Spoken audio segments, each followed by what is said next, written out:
नमस्कार, मैं श्रुति शर्मा, राष्ट्रीय अध्यक्ष मानवाधिकार सहयोग संघ भारत से। आज हम रांची के उम्मीदवार मिस यशस्विनी जी से मिलने आए हैं यहाँ पे और उनसे कुछ बातचीत करना चाह रहे थे और उनसे कुछ पूछना भी चाह रहे थे। तो मैम बताएं आप अपना परिचय। जी, तो मैं तो अभी चुनाव के दौरान आप हमसे मिल रहे हैं, तो हम लोकसभा के चुनाव के प्रत्याशी हैं, कांग्रेस इंडिया गठबंधन के। पर ऐसे प्रोफेशनली मैं एक अधिवक्ता के तौर पे काम करती आई हूँ और मैंने वकालत की पढ़ाई की मुंबई से। उसके बाद मैंने मास्टर्स किया इटली से, जिसमें मैंने ट्रांसनेशनल क्राइम्स की पढ़ाई की।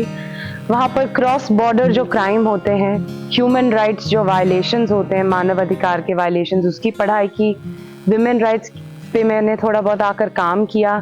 चाइल्ड राइट्स पे मैं पॉक्सो में भी काम कर रही हूँ, अभी भी मेरे केसेस चल रहे हैं।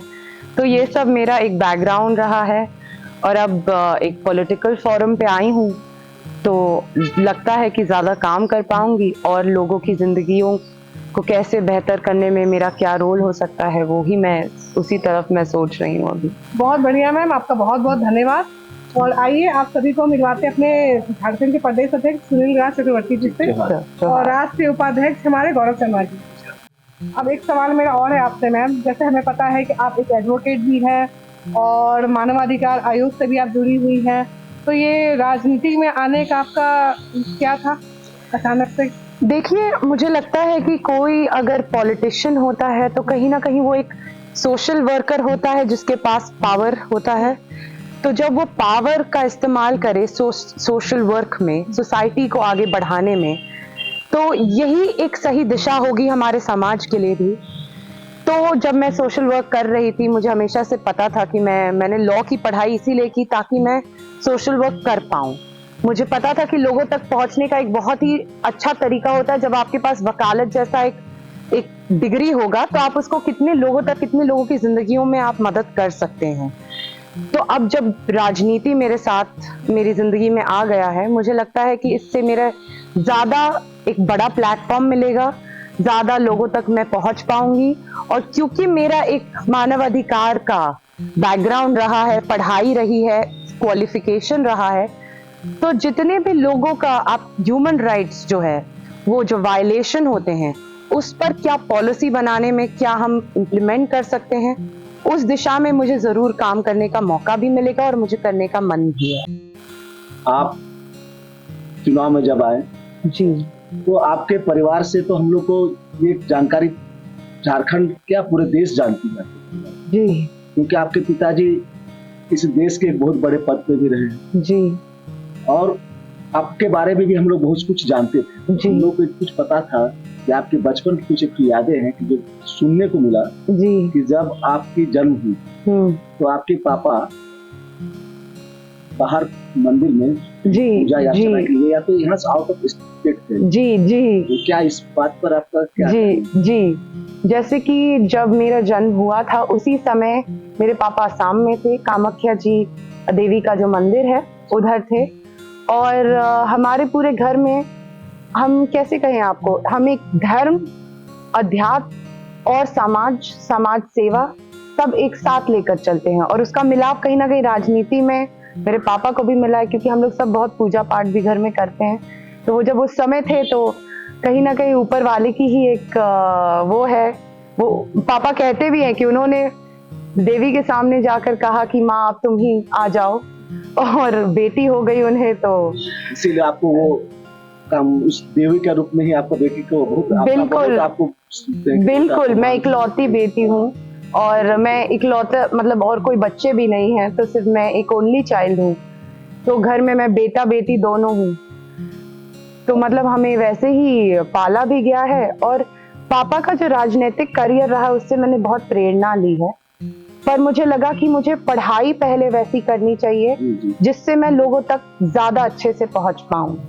तो मैंने पढ़ाई की, मैंने तो सोचा था कि पीएचडी भी करना चाहूंगी मैं विमेन राइट्स में, जेंडर जस्टिस में।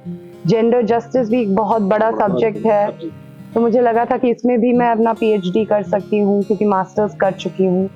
मौका मिलेगा तो जरूर आगे करूंगी। शिक्षा के बिना तो किसी का अधिकार दिला पाना या तो किसी के हक की लड़ाई लड़ना ये मुश्किल है। बिल्कुल। और आपका इस क्षेत्र पे आना इस समय पर आना, इसका प्रेरणा आपको वक्त के साथ मिला कि आपको लगा कि अब सही समय है, हमको आप इस मैदान पे आना चाहिए? जी, आपको कैसे बताएं, ये तो आप कह सकते हैं कि ये सोनिया गांधी मैम का डिसीजन था। हमने कभी सोचा नहीं था कि हम ऐसे पॉलिटिक्स में एंटर कर जाएंगे। पापा का हमेशा से रहा है तो देखा है उनको, पर मैम जानती थी फैमिली को, मेरे बैकग्राउंड को भी। उन्होंने मेरा पूरा जब स्क्रीनिंग भी देखा और जानती थी मेरा जो एक आप कह सकते हो कि जो प्रोफेशनल बैकग्राउंड रहा है, तो उन्हें लगा कि एक नई लड़की है और ऊपर से एजुकेटेड है, ऊपर से जो पढ़ाई की है वो सोशल वर्क की है, जो सोसाइटी को बेटर करने के लिए सबसे अच्छा। आज के जमाने में हम मानव अधिकार की लड़ाई इसलिए भी लड़ रहे हैं क्योंकि हमारा संविधान को बचाने की जो जरूरत है उस लड़ाई से बहुत ही ज्यादा जुड़ा हुआ है मानव अधिकार की लड़ाई। तो एक साथ मैम को लगा कि ये मौका मुझे मिला, बहुत बड़ी रिस्पॉन्सिबिलिटी है, जिम्मेदारी है, ये समझती हूँ। तो उस तरफ से मुझे भी लगा कि चलिए ठीक है, ऊपर वाले ने अगर ऐसा मौका दिया है मुझे, तो क्यों ना मैं एक बार कोशिश करूं कि मैं रांची के लिए सच में कुछ कर पाऊं। आपका एक और बात है जी, क्योंकि आप तो राजनीतिक परिवेश से पली ही हैं जी, लेकिन आपका पालन पोषण जो है, जो आपकी माँ है, वो देश पर एक चर्चित चेहरा है। जी जी, क्योंकि वो कला मंच से भी आए, कला संस्कृति भी आपके साथ में हुई। आपकी माँ एक इंडस्ट्रीज में रही है, तो उनका भी कुछ गुण आपके पास में ऐसा, उनके विजन को, उनकी सोच को आपको और आगे लाने के लिए कुछ ऐसा विचार आपको मन में, झारखंड का जो हमारा कला संस्कृति, बिल्कुल, या तो वो जो अभी नए युवाओं के साथ जो जूझ रहा है, जो परेशानियां हो रही है जी, तो हमारे यहाँ कलाकारों की कमी तो है नहीं, बिल्कुल नहीं। कला का जो कलाकारों की जो सम्मान है वो नहीं मिल पाता। आप बिल्कुल सही कह रहे हैं। देखिए, अगर मैं आपको बताऊं तो मैं हिंदुस्तानी क्लासिकल में ट्रेंड हूँ, विशारद किया है मैंने, कथक में भी मैंने विशारद किया है, बचपन से ये सीखा है, तो कला तो मेरे साथ बचपन से रही है।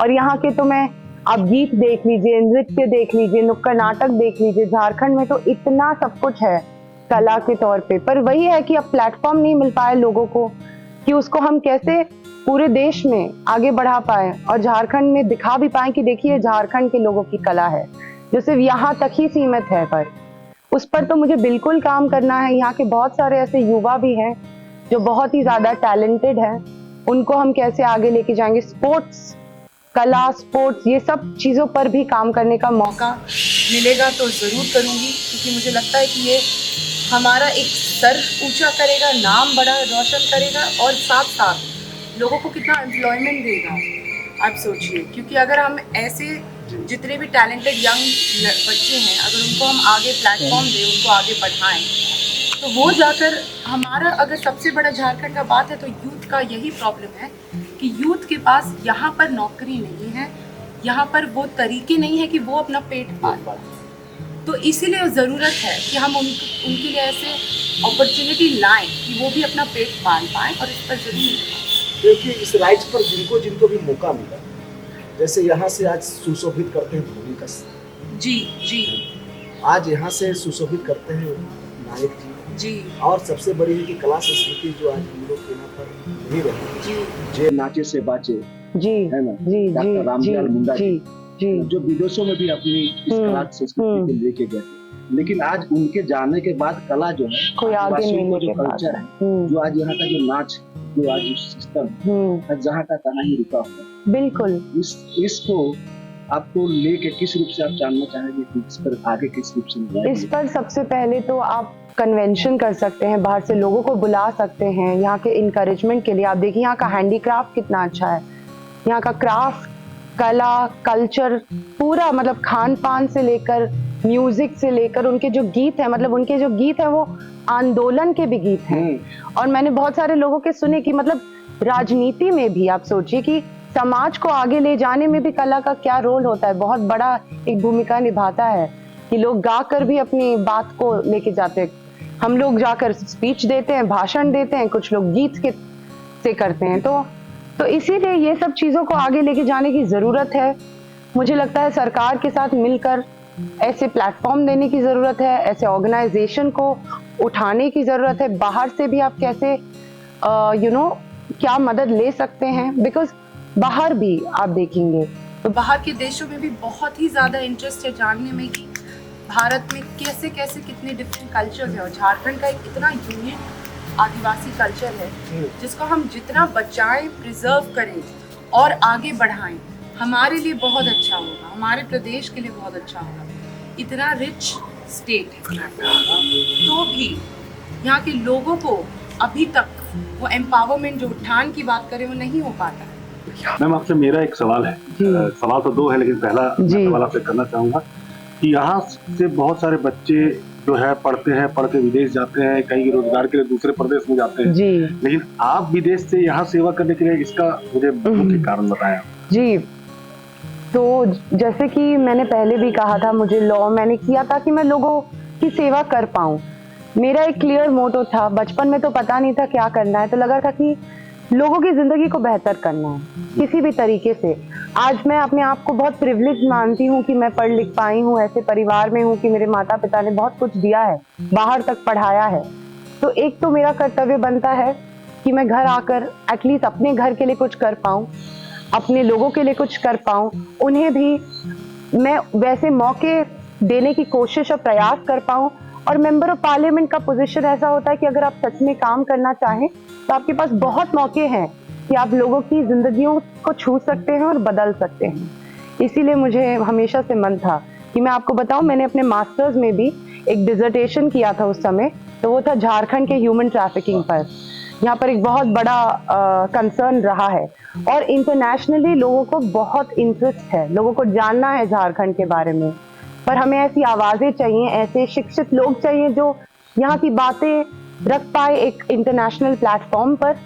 तो मुझे वो मौका भी मिला था वहाँ करने का, तो बहुत अच्छी बात थी मेरे लिए भी। जी, आपसे मिलके बहुत अच्छा लगा और हमारी प्रत्याशी बहुत अच्छी है। आप सभी को जोहार। जोहार। जोहार।